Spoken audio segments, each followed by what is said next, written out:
We're going to begin recording now. And now I would like to begin today's presentation by introducing Paul Hager.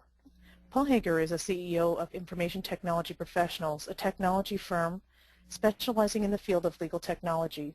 Paul has over 10 years of experience as a legal technology consultant and commonly speaks on the topic of legal technology throughout the Midwest.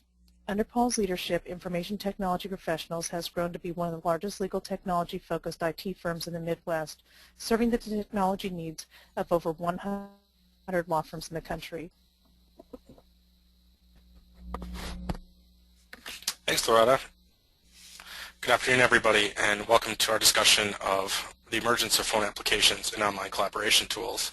I'm really excited to present today on this topic because we're seeing right now kind of the evolution of a new form of internet and a new form of applications and tools for law firms and businesses in general to use. So it's really an exciting time and an interesting time to talk about how this change is affecting the way you do business, the security, and the way in which you're able to connect with clients and others through collaboration tools. So to begin, I call this Web 2.0 version 2.0. We had Web 2.0, which was really started about 10 years ago, where we really had the emergence of the internet as a platform. And the internet as a platform, hosted email products like Hotmail and Yahoo Mail and eventually Gmail really gave us a rich internet experience. As Google developed into Google Apps and Microsoft Live 365, we now have a rich, almost desktop experience within the web environment. So we have this emergence of these giants of Google and Microsoft providing us new tools to collaborate, and a lot of this collaboration is starting to happen on your mobile device. So this is typically your phone, your iPhone, or your Android device, your Windows mobile device. So we used to carry around laptops, and we used to carry around computers, and now we can carry around tablets or perhaps just our mobile device and gain access to a large number of the tools that we need to perform our work. So we're going to talk a little bit today about some advantages and disadvantages of those platforms and where that leaves us today. So we really had the mobile device explosion occur over the last 5 years. This year alone we'll have reached 10 billion users on mobile devices, and we have growth everywhere internationally, particularly in developing countries. Mobile devices, it's a lot easier in developing areas to actually put up cellular towers than it is to run traditional copper or fiber optic infrastructure. And so we're seeing an emergence even in developing areas of the ability to reach people with mobile devices. So and this year alone, there are 65.8 million people with smartphones. So it used to be when you go to your local cell phone store that your lineup of phones would include 80% of your traditional $1 phones. Take a pick of the look of Nokia phone that you wanted, and now if you walk into a store today, like I did yesterday into a Verizon store, it is exactly flipped. It's 80% smartphones and 20% regular phones. It's now harder to find something that is not internet enabled. So this platform has really expanded, and people have really have led that demand. Your consumers are now wanting their mobile devices to be able to do more, and certainly businesses for a long time have led the way with BlackBerries and other products. It might interest you to know that Android has the widest platform reach now, and it continues to grow. So BlackBerry, which is Research in Motion, or RIM, had a majority of the market five years ago or so. That was the mobile device platform of choice. Apple entered the scene, completely mixed up the environment. They became the leader very quickly as everyone loved the iPhone and the iPhone interface, but Google just has more devices out there. Their platform is redistributed by Samsung, by Sony, by Google themselves. They're just a larger number of manufacturers, and they are allowing their platform to be on a number of hardware devices, where Apple is keeping that a little closer to the chest, just on their iPhone. The iOS is just on their devices. So Android has really taken the reach there, and they're the widest platform right now. Another prediction you might find interesting is that according to a recent Morgan Stanley summary, mobile internet usage will outpace regular desktop internet usage by 2014. So what that means is that your average person performing web searches for their next attorney or for grocery shopping or just to browse the web in general, more and more of that is happening on tablets and mobile devices, and less of it is happening on your traditional desktop. So with that prediction, we're really aiming towards here is a new version of the internet, as to where maybe 15, 20 years ago, if you didn't have a website, you were behind the times. It may mean now that in reality, you're going to need to have a mobile-enabled website in order to really be able to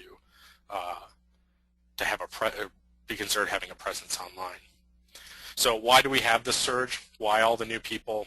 Why this prediction for tablets to become the new way to interact with the web? I think that what's really attracted people as we've talked to clients who are really interested in these technologies is they want access to their information from anywhere, and they want it at any time. And they want all those advantages. They want to be able to read their email. They want to be able to collaborate. They want to be able to look at documents, all without the perceived slowness of a computer. You know, it's very interesting if you remember back to maybe when you booted up that first DOS computer, or even that, I think more of that first Windows or Mac version.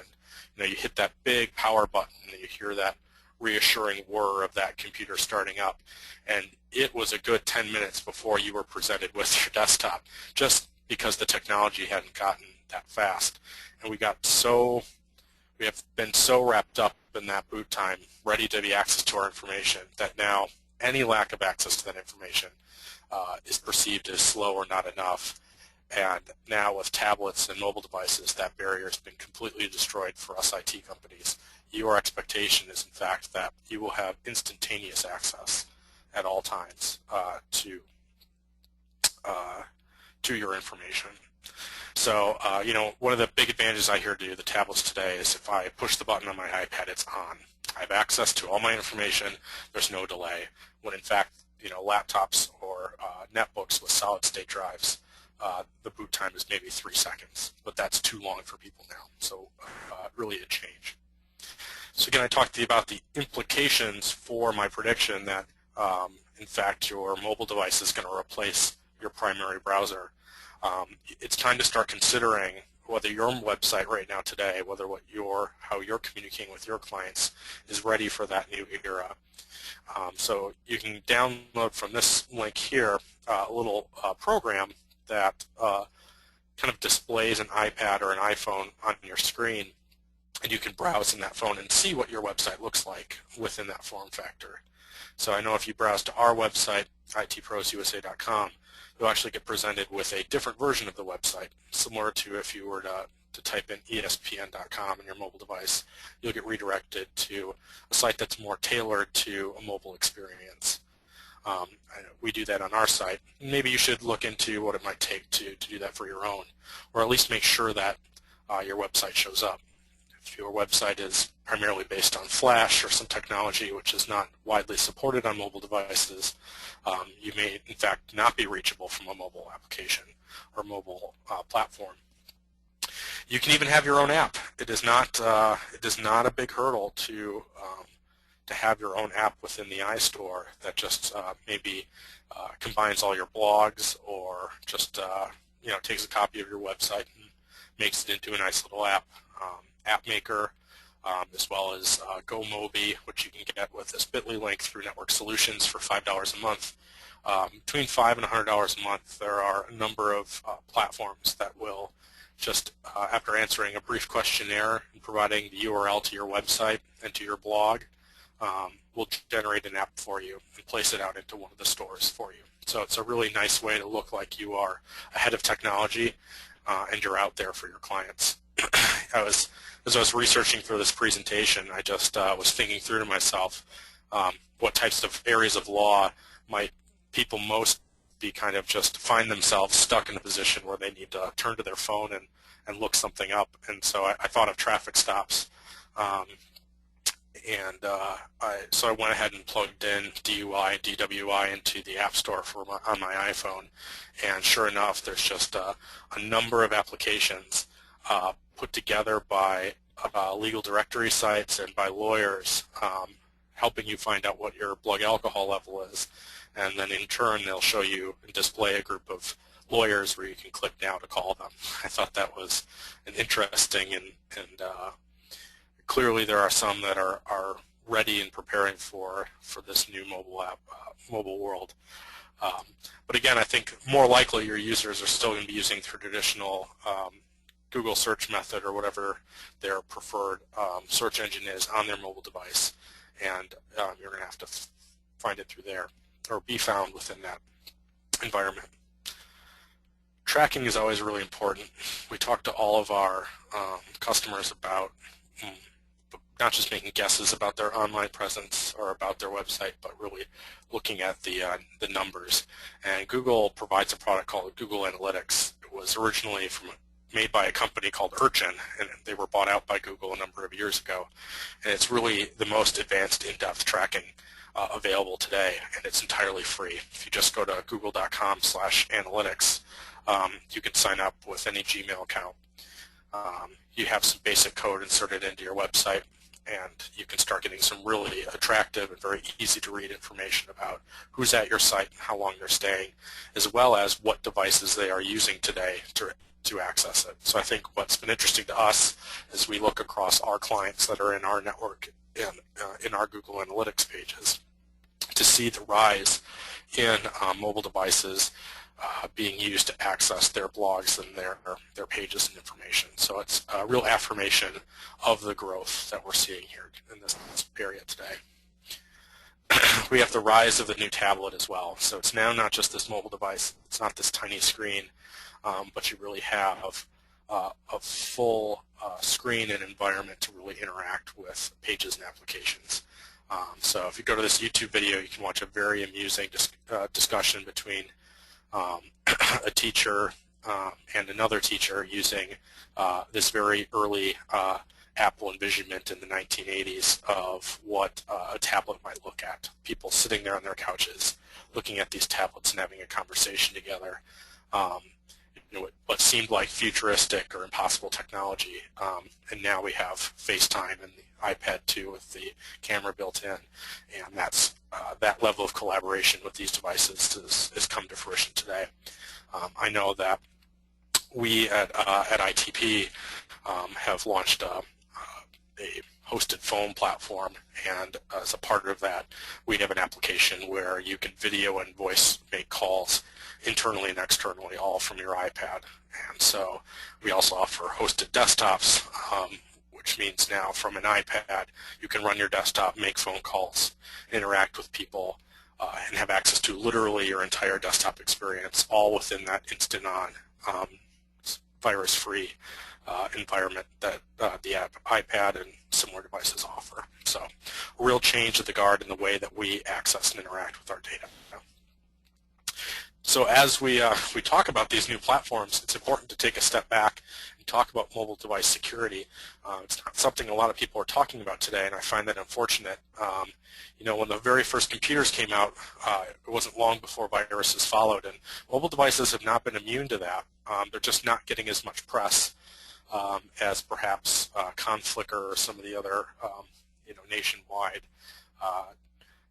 type viruses, and I think part of that is just because there's so much money invested in this mobile device market. So much of our economy is tied up in infrastructure building and development and marketing of these devices that I think people are a little afraid to interject any fear into this market space.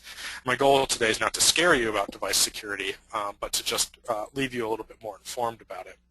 So devices are in fact becoming more vulnerable. You have to think of it as the more features that device in your hand is doing, the more it resembles your desktop, and as everybody on this call knows, your desktop is at some point going to be susceptible to a virus of some nature. All mobile devices currently developed today will have some methodology to be controlled by a server in some way. If it's a BlackBerry, it's called a BES, or BlackBerry Enterprise Server. If it's a Apple or Android, and you have a Exchange environment, that's called ActiveSync is the technology that's being used to synchronize your phone and calendar. And even though ActiveSync is just phone and calendar related, your Exchange server will actually have the ability to remotely wipe that device in the case that it's lost. People who've had BlackBerries know that BlackBerries are very secure. They came from that standpoint. When you're on your BlackBerry browsing the internet, your traffic is actually being routed back through your BlackBerry Enterprise server back at your office. That device is entirely controlled and managed by your server. It's a good product, a little challenging from a price point and maybe management standpoint for SMB. You can have this hosted. We do this. We host BlackBerry Enterprise server for folks where you can maybe offload that. But I think we're definitely seeing less BlackBerries today, more ActiveSync enabled devices like your iPhones and your Android or Google-based devices. And so just so you know, even if you don't have BlackBerries, ActiveSync still has the ability to perform a remote wipe.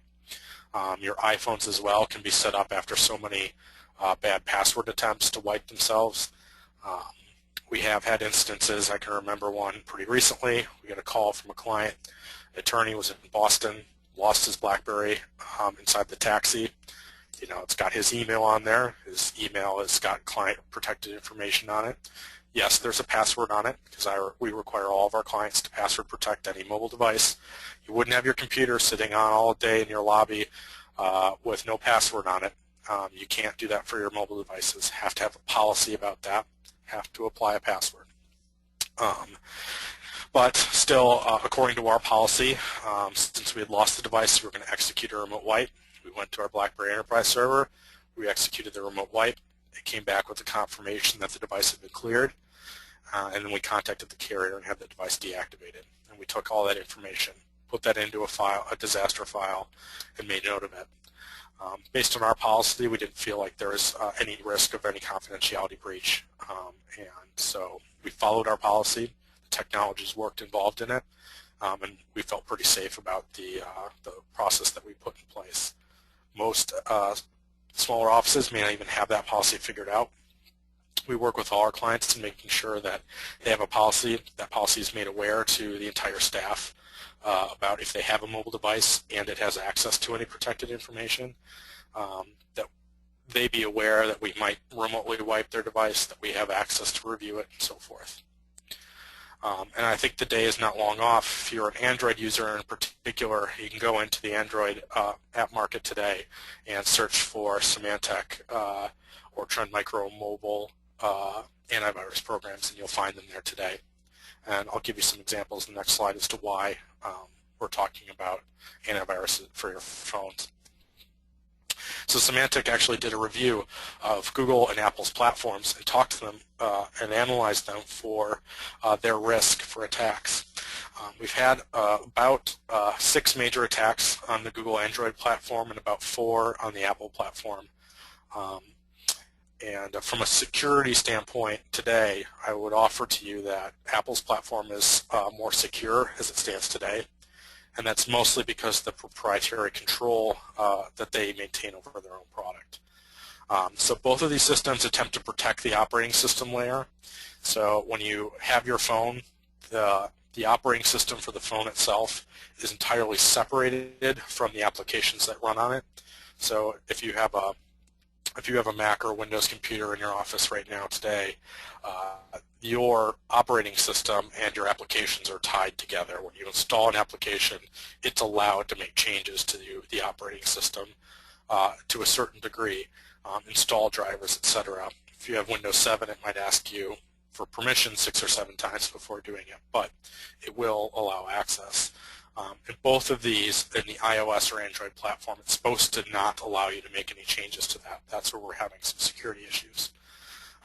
Both attempt to not have malicious applications by having an application review process.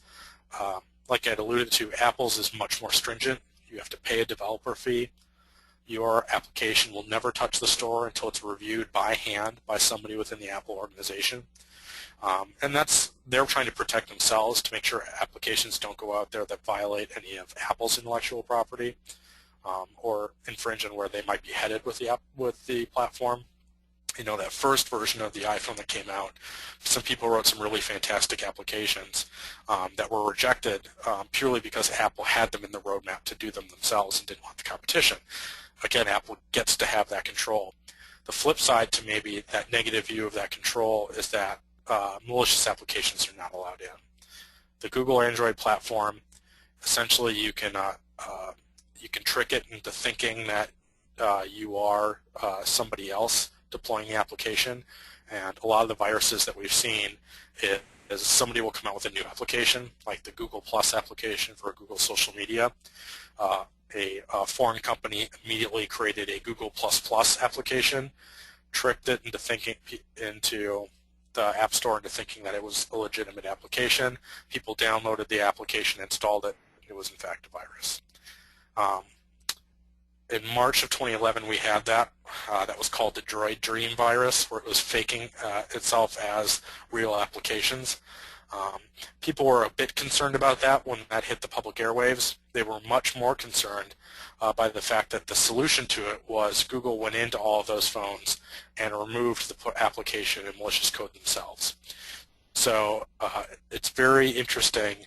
The reaction was not so much to the virus, but to the fact that Google had that level of access to your mobile device without your permission.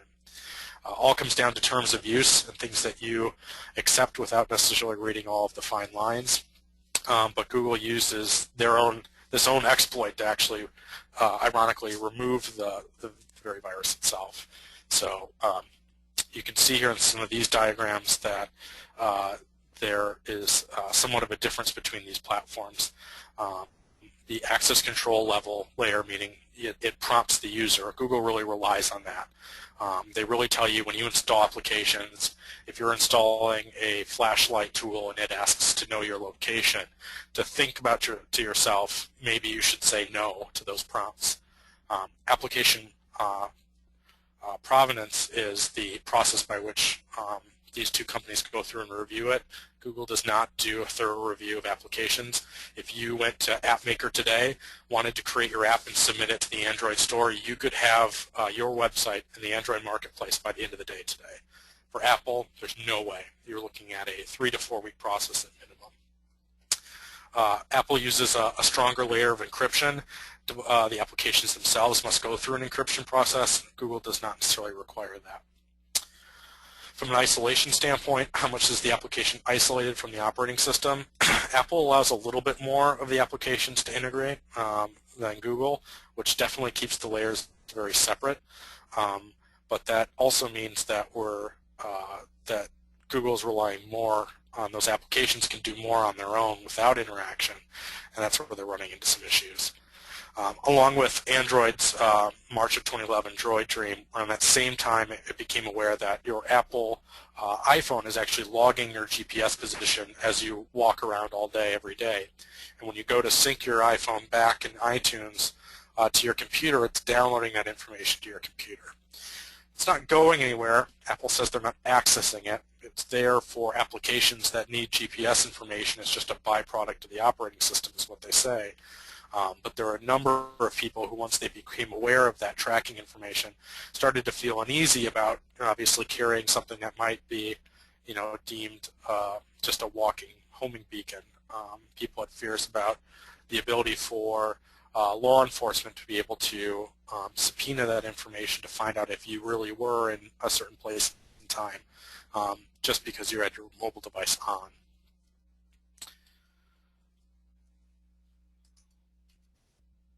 So now that I have you all scared about mobile application security, I want to talk about one way around that, and we're going to use Nexus's Firm Manager Mobility app as an example of that. Not all of your apps have to be installable apps.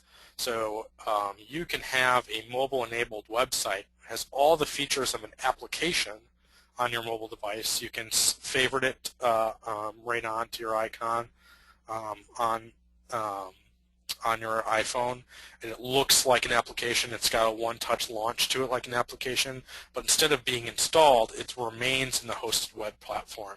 And there's a few reasons why there's an advantage to that, and why I propose to you to think about the applications that you're installing on your devices. I have plenty of lawyers that have page after page of applications, And just like if I gave you a computer and I asked you not to install 100 different programs into it because I feel like that might be a risk, to consider your phone a very similar platform.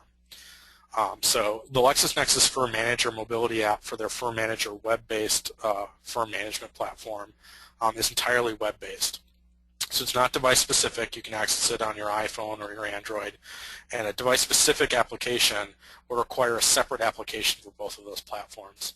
So if you're out there making an app, you have to think about the security and the deployment timeline of for each type of device and type of platform that requires a lot of back-end work and maybe not for any net gain. Again, who can use it with a mobile or web-based application? Anyone with a browser can do it, or a live internet connection, whether it be a mobile device, iPad, tablet, etc. When it's device-specific, it's only those with that specific device. See, a lot of times you'll have an app maybe that you really like, but it's only available on one platform, which can be frustrating.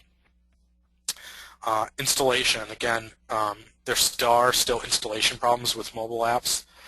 From Google, certainly that installation process seems to be the infection point for a virus. And with a mobile or web-based application, it's really just using your web browser on your mobile phone, and by really creatively and carefully coding that web page interface, it can feel exactly like an application without any installation. Where the data is stored. This is a really important distinction. When I talked about that example where my lawyer left his BlackBerry in the cab, it was really important that we remotely wipe that, because we knew stored on the flash of that particular device was client-protected information. And what Lexis has done here is particularly smart, is they've gone ahead and by leveraging this as an entirely hosted and web platform, at no point is it being cached even within an application layer. Sometimes you'll have syncing tools, like I have Dropbox, which I think is a great tool, and I'll talk about some of my favorite collaboration tools in the next slide. I think it's a great tool, but it is caching the files that I tell it to, or that I'm accessing locally onto my mobile device. And so I'm aware that that increases my risk as I download more to my device and let it reside there. So again, with the Firm Manager web-based application, that's all remains in the cloud. Even if you're viewing it on your device, if you lose that device, again, without that login information, there is nothing stored, there's nothing recoverable. And then updates. We talk about this all the time with our hosted phone platform, with our hosted desktop platform, Lexis as well here. There is no update cycle that you have to deal with. On a mobile device, I know if I go to my iPhone right now, I think it would tell me I have 15 apps that are probably out of date. And it's a constant update process for fixing bugs, etc. You know, when we find bugs in our system, I'm sure if Lexis found anything in their system, those can be patched. There isn't a redeployment process. So for those of us who have experienced, which is probably all of us, traditional software, whether it just be Microsoft Office or WordPerfect, you know that there are service packs, there are updates. Sometimes that update conflicts with another update and it causes a problem. What's great about these hosted applications, these hosted technologies, is that update cycle is kind of more constant instead of these major lift and replace moments where you're having greater points of change, which seem to cause more problems. And that's how, just in our IT business, we're always trying to do things little bits more consistently than big lift and replace changes. So I'll talk about LexisNexis Firm Manager as well as some other collaboration tools in the next slide. But again, this gives you a screenshot of just some of what it looks like. And again, you can see that this is really just the Safari browser on the iPhone. And you can see how, with some creativity in their development, you have these you have the icons for calendar and tasks and matters and contacts and time expense entry. They look like buttons that you would have in a traditional application, but this is entirely cloud-based. So you don't have any management cost to any sort of software, and you get that same experience, whether you're on this device, if you get rid of your iPhone and go to an Android device, whether you're on your tablet, whether on your computer, you're going to get a very similar user experience, which all reduces the amount of time that you have to work on it. So a big part of our a lot of our technologies is really providing users the same user experience, reduces the number of support calls that we get as an IT firm. So we're very large fans of consistency, and I think your users will as well. Just to talk about some of my favorite online collaboration tools, 37 Signals has this whole suite. They have Campfire, Backpack, High-Rise, and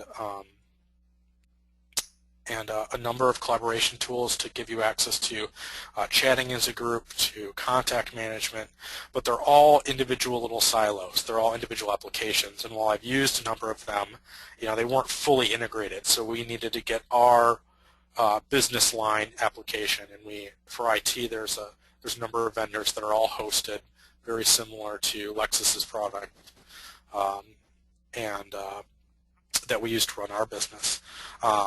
Doodle is a calendaring collaboration.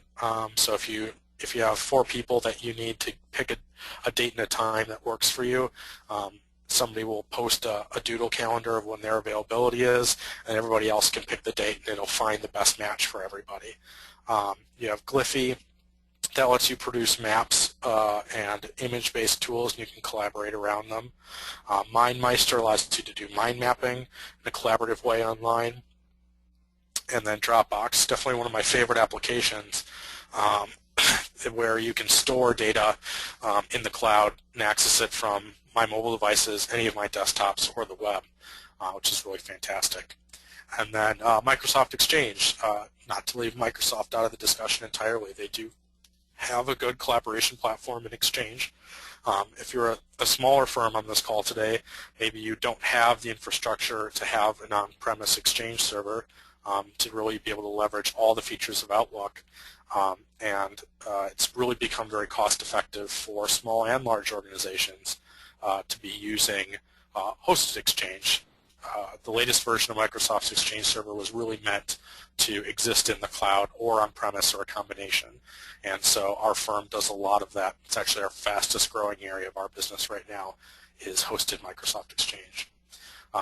For really minimal cost, you get the Outlook license as well as all the service. So if you're still doing Hotmail or Gmail, there's definitely opportunities to get the calendar sharing and the integration to a product like this one. So LexisNexis Firm Manager has an Outlook add-in that allows you to save those events, keep everything in sync, so you can use something like Outlook, a familiar product, but still be able to leverage the advantages of their hosted product as well. But I think you do need an Exchange and an Outlook environment for some of that added functionality. Certainly, the web-based interface alone is sufficient. So it seems like the needs of firms, or some firms say, okay, I've got Outlook, and that's enough for this, and then I'll go get Dropbox for data storage, and then I'll go get my project management from 37 Signals, and I'll combine all of this stuff, and that's what I'll run my business on. Look at me, I'm very creative. I've put together what my office needs.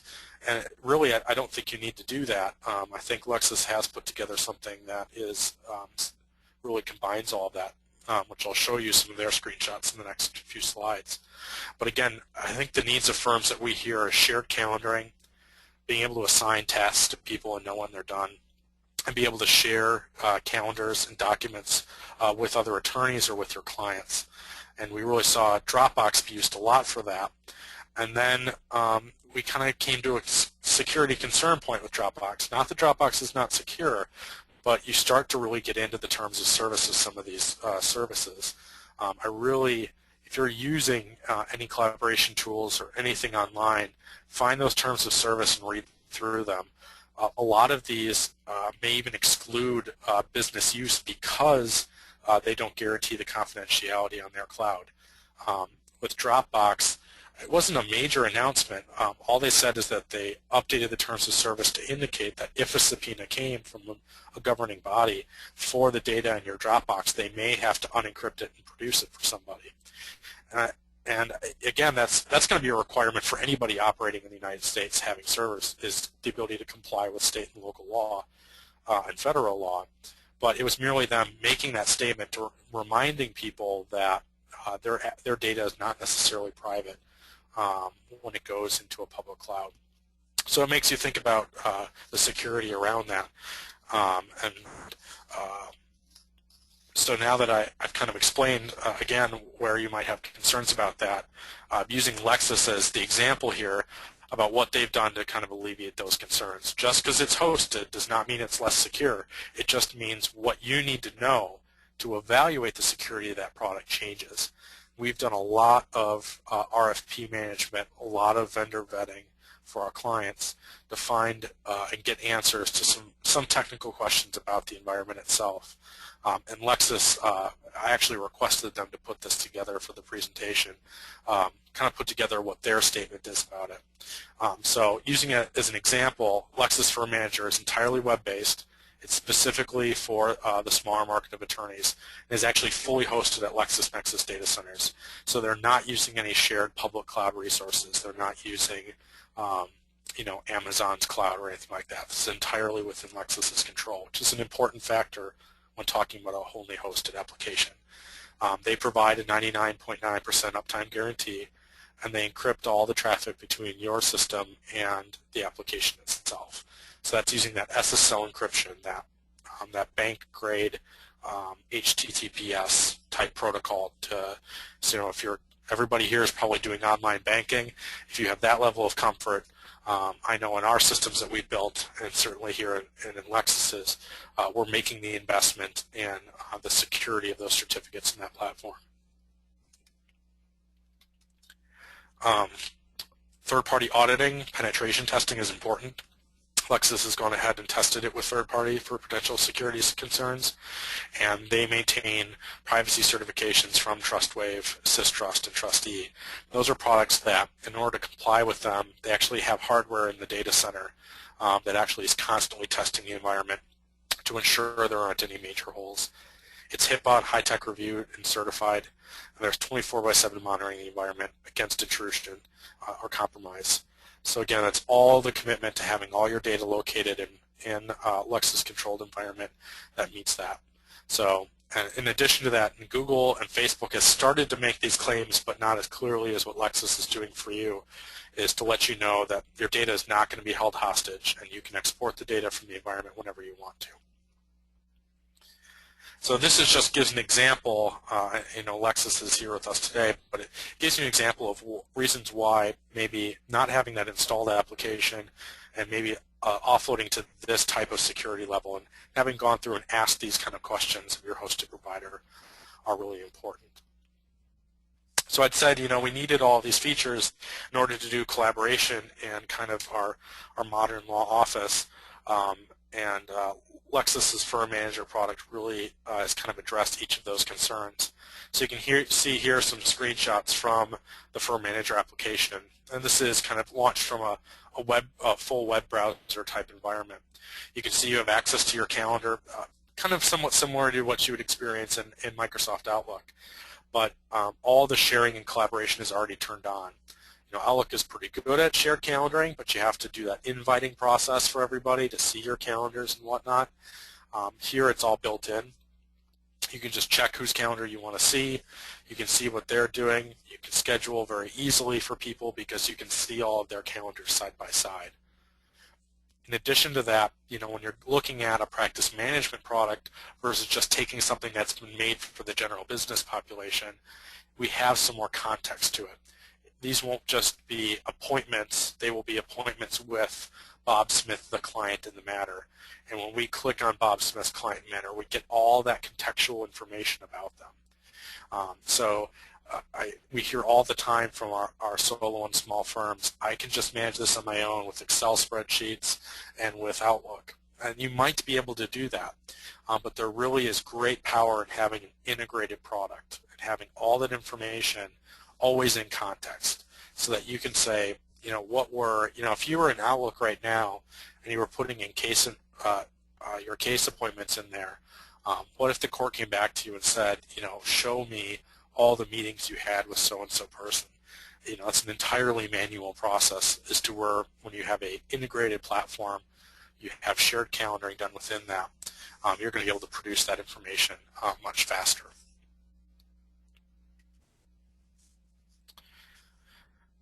task delegation is really important to our attorney clients. They are really looking to delegate.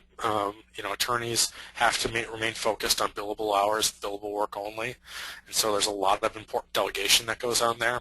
And more in the solo and small firm, we're seeing that people need that extra half person, or maybe that of counsel, or maybe that shared paralegal resource, and they're not going to have that dedicated person sitting next to them all the time. We're seeing a large number of certainly of more remote and teleworkers, so we're definitely seeing the need to have collaboration tools to be able to delegate those tasks to those individuals when we're not right there next to us. So Lexis has kind of the next evolution of that note to your paralegal to do to obtain this police report. So you can assign it to somebody, you can give them a start date and a due date, and you can follow up on whether they've completed that task or not. Have it remind them, have it remind you to know whether that's being completed or not. We spend a lot of time in our day not only trying to figure out what needs to be done, but then making sure that what we've asked to be done has been accomplished by somebody. So task delegation within the system really leverages and gives you the ability to do that. Make sure that they're going through and are accountable. So again, you can pick one of the ways that they track this accountability with Lexis for Manager is that you can actually schedule a daily email to be sent to you at a time that you define. This email, as you see it here, shows you upcoming appointments, any tasks that you have assigned to you, any tasks that you've assigned to other, and overdue tasks that you've been working on and overdue tasks that other people have been working on. So you get this great email report. Maybe you want it in the morning to kind of give you that status update, to let you know where your tasks are at, what you need to work on, and what maybe didn't get done. It's really important to being able to close that loop with our clients, to be able to follow through, making sure that all those loose ends get tied up. We all know that 80% of the case execution is done very well, and sometimes in that last 20%, that QDRO that you need to complete after the divorce is final, that last bit of follow-up is sometimes where it's really challenging, and where we leave our client satisfaction out there on the table. And so this delegating of tasks is really important. And the last feature I want to share with you today, which I think is really fantastic, if you didn't have Lexis for Manager, I've seen a lot of different products come in to replace, whether it be Dropbox or ShareFile or maybe a hosted SharePoint environment. How do you collaborate on documents and information with our clients and with our counsel? We have plenty of estate planning attorneys who would just love to be able to hand a questionnaire out to their client and get it back. But it's such a challenge, especially as these documents get more in depth and they get larger. These PDFs just requesting a large amount of information keep getting larger, and email is just such a challenging method of sending and receiving large files. I'm sure everybody here has experienced I didn't get that. Well, was the attachment too large? Did your spam filter get it? I know that we said that we do a lot of hosted exchange work, but we're also telling our clients, please don't use email as your way to deliver data of that size. And as you know, email itself is not encrypted. It's a very insecure form of technology in and of itself. So again, what Lexis has done here for managers just enabled you to have a client center where you can share limited information, whether it be notes or calendar events or tasks or documents. Since all your documents are stored in their server environment securely on their servers, you can actually share just the documents you want to with opposing counsel, with maybe of counsel, with your collaboration team, wherever they are, if you're not all in the same place, and your clients. So it really gives you a whole portal by which you can interact with and provide securely limited access to the information that you have. And this really cuts down on all those calls to say, what's the status, when's this hearing, where's that document, where's this at? those status checking calls are hard to bill for, and they're not really productive or as productive as your ability to keep working on new cases with new people and really focus on the substantive part of your work on a daily basis. So this tool that we've had to find other ways for our law firm clients to really use has really, I think, answered a very important need. Again, it's all in that secure web interface, which has that bank level encryption, and you don't have to give them access to your full practice management solution. If you had like a full installed product, a lot of people are just giving terminal access to that of counsel, and it gives them more than maybe what you want to be able to give to them. As your documents are uploaded, they're all virus scanned. Again, all that is being managed. You're paying to have that managed by Lexis, so that it's not your concern. All backed up and managed by Lexis. You might be wondering, so this is kind of the panel that you get when what you're seeing. This is where you can select what you want to share and who you want to share it with. You can see the Share With button. You can obviously unshare it at any moment with them, so you can give them access, takes access away if you need to. You might wonder what they see on their side, and this is what the recipient's view in the Client Center is. So you can see they get a very nice, succinct, condensed, attractive-looking page. So you have a client, you decide to share something with them, you put in their email address, your client receives an email from Lexis' servers saying, please log in, create a password for yourself, and then you'll be able to see these documents. So again, those logins are not, those aren't your responsibility. It doesn't give them access to your entire Lexis Firm Manager. They only get to see what you've delegated for them to see. But it does allow them to download those documents for themselves, saves you on the postage. You can just say it's in the Client Center for you if you want to access any of that information. Also for those clients that just want everything, you're always, to be compliant, you're always sending all those copies out, and then despite having sent them all out, the client calls and say, well, I get so much from you, I still need this, I need X, Y, and Z, I need this file pulled, and then you have to coordinate them coming and picking it up, or we have to use fax machines. That all seems like a really roundabout way to get at if you could just check a box to allow limited access for them to download just the PDFs that they need.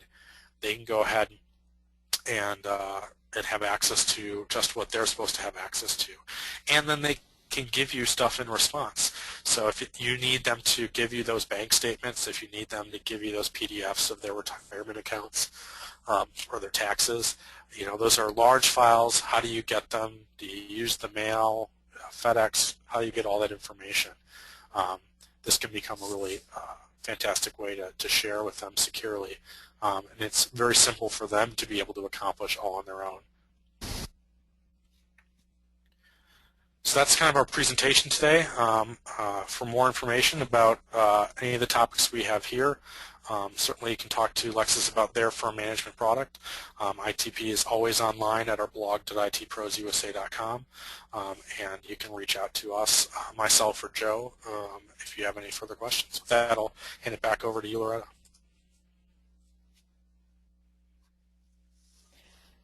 Thank you, Paul, for that informative presentation. This does conclude the presentation portion for our webinar, and as a reminder, if you do have any questions for Paul, please feel free to ask them via the question pane located on your webinar control panel. We'll ask those just shortly, but before I get too far, I wanted to make sure that for those of you who are seeking CLE, on the certificate that you have indicated when you first came into the webinar that you indicated that. The first code was 1985. The second code is 3211. Again, that's 1985 and 3211. So for right now, let's go ahead and ask the first question. Please comment on Dropbox's recently security breaches. Many of us think it's a problem with the possibility of breach confidentiality. I think you might have covered that, Paul, but go ahead. Yeah, I mean, there was the issue regarding their terms of service change. There's also been some some buzz about possible breaches in their actual architecture. Um, and this kind of goes to who has access. I know in preparing for this, Loretta and I have talked, and Lexis has a wall between those who could ever even access. No one can log in as you. A lot of these hosted providers, part of their support process is building in the ability for them to log in as you. With Dropbox, I guess I would say a couple things. One, I'm not sure at this point in time Dropbox is entirely safe for high confidentiality documents. If you like that feature, then I would suggest you separately encrypt the documents before you put it in Dropbox. So there are plenty of applications that allow you to put an extra layer of encryption or password protection and put that in before you drop it into your Dropbox folder itself. So you have to kind of take the good with the bad. Sometimes additional features also require additional protections for yourself. I like the collaboration tool. I don't put confidential stuff in it. I only put, pictures that I might need access to from anywhere, or stuff that I've already sent to myself or something like that. Same kind of like with those the presentation sharing sites. A lot of times, check terms and conditions. They might take ownership of what you put in their cloud, and you just have to be cautious about the tools that you use. I don't want to be too down on Dropbox. I really do think it has a great place, but it is definitely not the most secure platform for storing client data.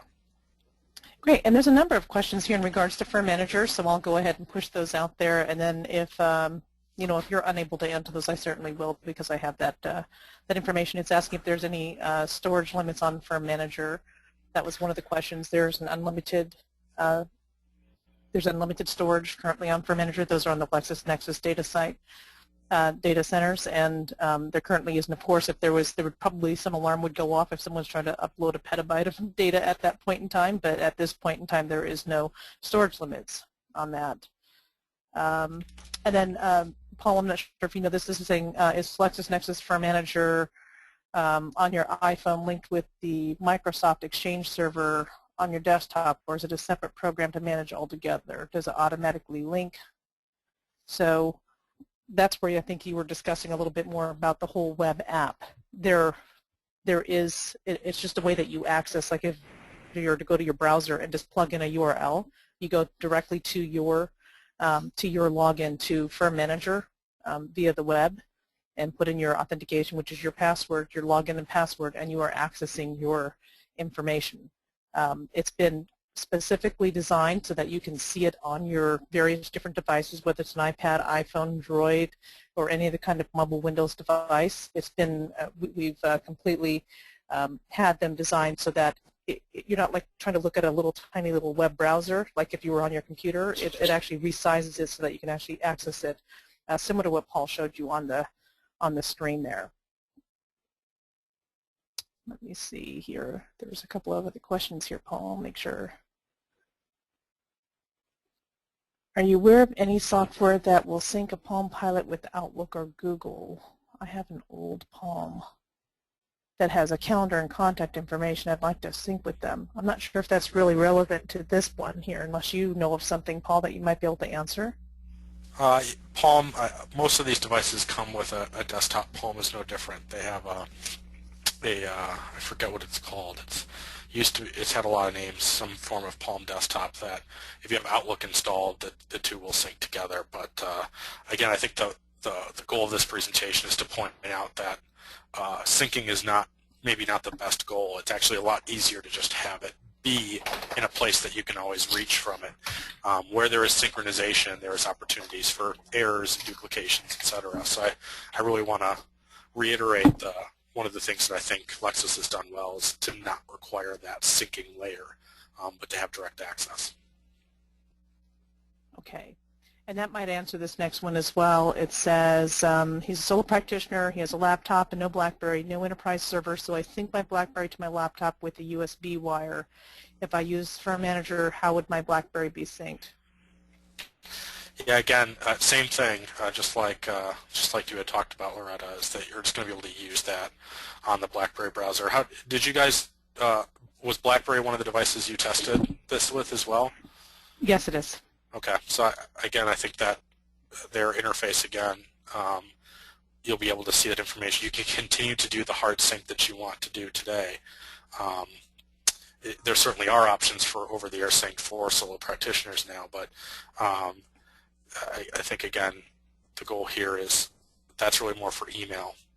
All your collaboration, all your data, all your billing, all your tasks, all your calendars, all your documents are going to be in that web interface. You'll have access to it from your browser on your BlackBerry. Okay, and there's another question here, and it says if two solo practitioners are both members, can this be set to collaborate, or does the case have to be centered on one side, meaning I guess in one database, and then shared from the other? And it really depends. You can do it both ways. You can either say, if you both have firm manager, you can make him a member of your firm manager, actually a user of your firm manager if he's actually working with you. But if he's of counsel and works on a lot of your cases, you may want to add him as an actual user on your system so that he can access many things and then just use your permissions. It's a pretty robust permission system to be able to say what he has access to or not. But if he's only accessing, you don't need to access certain things for one particular case, and I would just use the client center to provide what information you want to provide him access to, which can include some matter information. Let me see. And then there's just a whole bunch of other questions here in regards to CLEs. So if you don't mind, Paul, I think that's what we have there from a technical perspective. With the exception of one, and I'm just not sure about this, but you might know this question. It says, please comment on the use of iPads in Europe. I don't know if that's something that we can even comment on. Well, I guess I get lots of questions about mobile device traveling internationally. So I'll just give my 30-second advice to those who travel internationally with mobile devices. Always call your carrier and check with them, even if you think you have a mobile plan or know what you're going to do internationally. Maybe you have a mobile voice plan, but you don't have mobile data. Oftentimes mobile data really can't be confined, and they won't tell you what your possible charges will be. So always talk to your carrier first. Let them know you're traveling internationally. Find out what you can turn on or turn off. And I would say keep the cellular off. Turn the device on when you're in a range of Wi-Fi, and you can use that while you're going internationally. Otherwise, international data roaming can really get expensive very quickly. So check with your carrier first. Use Wi-Fi when available. Okay, at this time we're going to stop